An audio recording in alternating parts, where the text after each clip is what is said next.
In the original town of Tristram, there were a lot more than just the 3 heroes that took down Diablo. In fact, it would have been impossible to do so without the denizens in the small hamlet that helped us as a player to take down Diablo. 2 of these, one of which is Wirt the Pegleg boy, who was quite the rebellious loudmouth that peddled suspiciously high quality black market goods, as well as Gillian, the light-hearted innocent barmaid that aided us in our travels. But is that all there was to these 2, or is there a lot more to meet the eye? For example, how did Wirt lose his leg in the first place? Where exactly is he securing these goods for the player, and to what end? And what exactly was Gillian the barmaid's relationship with Adria, and more significantly, Leah from Diablo 3? In this video, we're going to dive into the untold story of these 2 tragic members of Sanctuary. First off, we're going to discuss Wirt the Pegleg boy. Wirt was a youth that grew up in Tristram. Throughout his youth, Wirt was always a troublesome youth. He was known for getting in trouble and would love the hustle, originally starting with trying to flip items he obtained through petty theft, like stealing signs, and then he graduated into making relationships with guilds outside of the town, resulting in conducting shady black market deals. Now, this was all before Wirt lost one of his legs, and unfortunately, this happened during the darkening of Tristram, when Diablo's corruption started to manifest into demonic entities flooding the Tristram Cathedral. One of these demons were known as the Fallen Ones. These little miscreants would leave the safety of the cathedral at night to cause chaos and kidnap particularly youths and small creatures back down into their dungeon. Unfortunately, one of these youths was Wirt, and he was actually dragged by the Fallen Ones from his mother's arms, where they proceeded to torture him. Upon hearing the wailings of his mother, Griswold took immediate action and went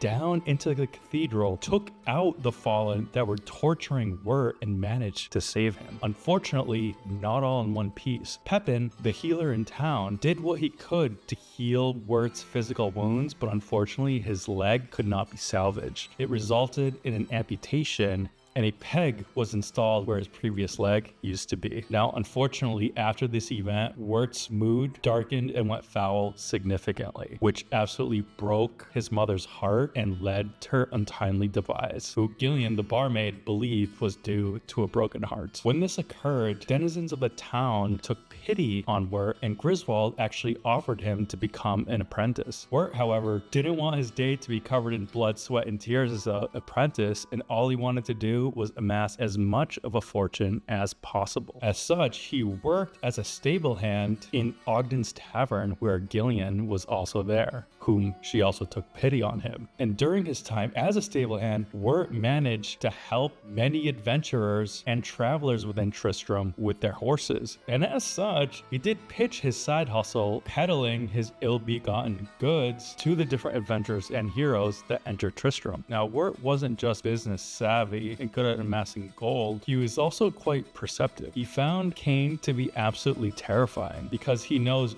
way too much and is creepy for the knowledge of his past. And in fact, he found Cain more terrifying than the other denizen of Tristram he found suspicious, Adria the Witch. Regarding Adria, he said, although Cain is creepy for his knowledge, Adria can truly see into your past, and she has a mysterious knack for getting her hands on arcane goods that are nowhere to be sourced nearby. Now the question is, why was Wirt so obsessed with amassing as much gold as possible? The answer lies with Gillian. So working with Gillian and Gillian's closeness with his mother, he grew to have quite the crush on her and was in love with her. So he wanted to gather as much gold as possible so that he could take Gillian with him to escape Tristram. Now unfortunately, Wirt doesn't quite make it out, and when Aiden, as the Dark Wanderer, leaves Tristram, demons follow in his wake and ransack Tristram, killing most of its citizens, Wirt included. And the specific demons that took down Wirt were the hell bovines that we found in Diablo 2's cow level. Now, speaking of Diablo 2, outside of Diablo 1, we encounter Wirt's corpse in Tristram, and there, his leg is actually used to open a portal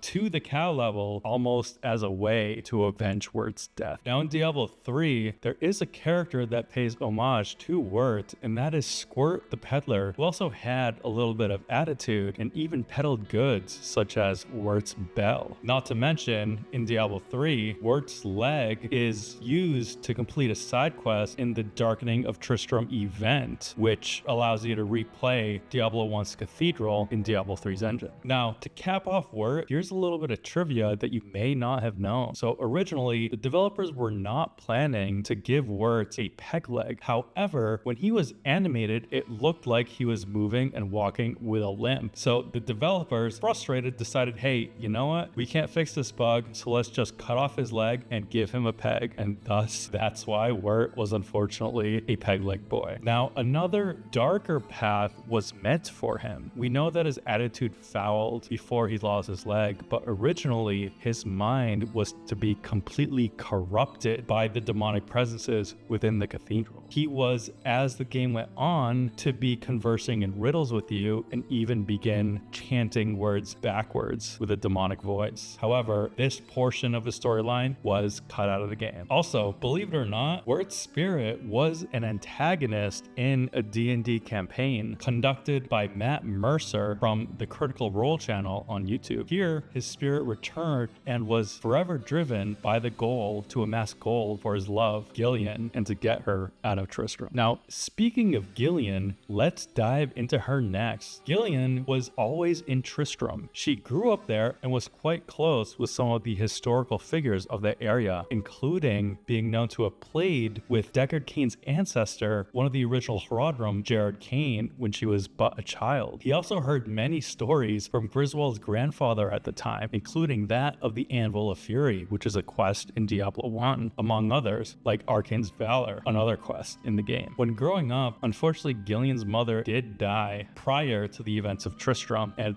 none other than the Archbishop Lazarus himself spoke at her funeral. Following her mother's death, Ogden and his wife gave her a job and residence at his inn, the Tavern of the Rising Sun, where she was quite the workhorse and labored throughout the daylight hours. Now, although Gillian was very positive and grateful for Ogden and his wife's support, one thing that plagued her during the Darkening of Tristram were horrific nightmares she would have of the restless dead, of demons, among others. And as the corruption within Tristram's cathedral strengthened, so did the frequency of her nightmares. Now, after the horrors of Tristram were finally overcome by Aiden, Moirena, and Jazrath, the three original heroes from Diablo 1, Ogden and his wife offered Gillian and her grandmother to live with them permanently.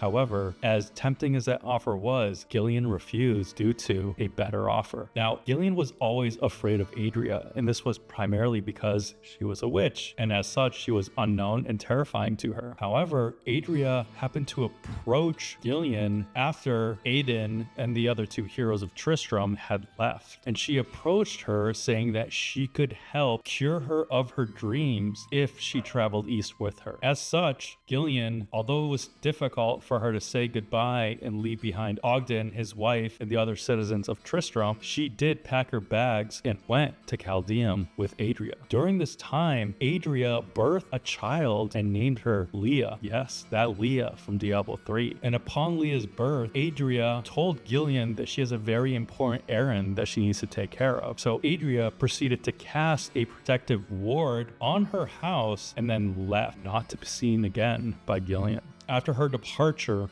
Gillian took Leah in and raised her as her own. In fact, growing up, Leah had no idea that Gillian was not her biological mother, and Gillian never spoke of Leah's father. Now, in raising Leah, the two became very close, and Gillian would constantly take Leah to the Chaldean Bazaar to buy her treats and other goodies. However, unfortunately, like Gillian, Leah was plagued by terrible dreams. Leah would constantly dream of blood and war, of bloated corpses, of the eyes of crows glaring at her with immense hatred. She would also have dreams of warring angels and demons so vivid as if she was recalling memories from the past. Upon telling Gillian this, Gillian advised her very sternly to not mistake them for reality. And the reason for this sternness, Gillian was terrified that her affliction and madness was starting to seep into Leah herself. Unfortunately, as time passed, Gillian's nightmares never did improve, allowing her to slip further and further into madness as Leah aged. Leah did notice this, and one day when she returned home, she saw her mother Gillian in a corner trembling and speaking to people that weren't there, whispering about demons and the restless dead. That same night, a familiar visitor happened to come into Chaldeum, and that was Deckard Cain, who voiced his fear to Gillian about a prophecy in regards to the remaining two evils, Belial and Azmodan, possibly invading Sanctuary. Now, Gillian, she had her own frustrations, so she brushed this aside and instead informed Cain that although he feared Adria, it was nothing compared to the fear she felt towards Leah, as the girl genuinely terrified her with her unholy dreams and muttering. Most likely, Gillian was sensing Leah's affinity to the unholy or demonic side due to the true nature of her father as Diablo's vessel. Now, that same night that Cain visited, Leah was asleep, and Gillian, in a state of delirium, carried a knife and creeped up onto Leah, fully intending to end her life. However, while asleep, Leah was emanating this demonic energy of hers, which pushed Gillian back against the wall and disarmed her. Cain had heard this commotion, ran into the room, and tossed blue powder on both Leah and Gillian, which put the both to sleep. And unfortunately, he was caught in the crossfire and was put to sleep himself. Now, Leah was the first to awaken, and she immediately ran to Cain and awoken him too, and they both found that the house was actually on fire. Leah, using her dark power, was able to suppress some of that flame, but it wasn't enough to save the household, and a large bearded man had come into the house and extracted both Cain and Leah. At this point, Cain had fled with Leah, and when Leah cried out for whom she believed to be her mother, Cain had informed her that she did escape the fire. However, her mind was beyond repairing, and Gillian was admitted to a madhouse in Chaldeum for the rest of her days. Now, outside of Diablo 1 and the book The Order, where a lot of this information came from, you can catch a diary of Gillian's in Diablo 3, where she shares some of her musings during the darkening of Tristram. With that, I'd like to thank my Twitch and Patreon supporters. If you'd like to support the channel further, please consider becoming a supporter yourself and getting a shout out at the end of each video. Thank you all for watching, and if you enjoyed Diablo lore, be sure to subscribe to the channel, hit the like button down there, and comment with your thoughts on what transpired. Thank you for watching.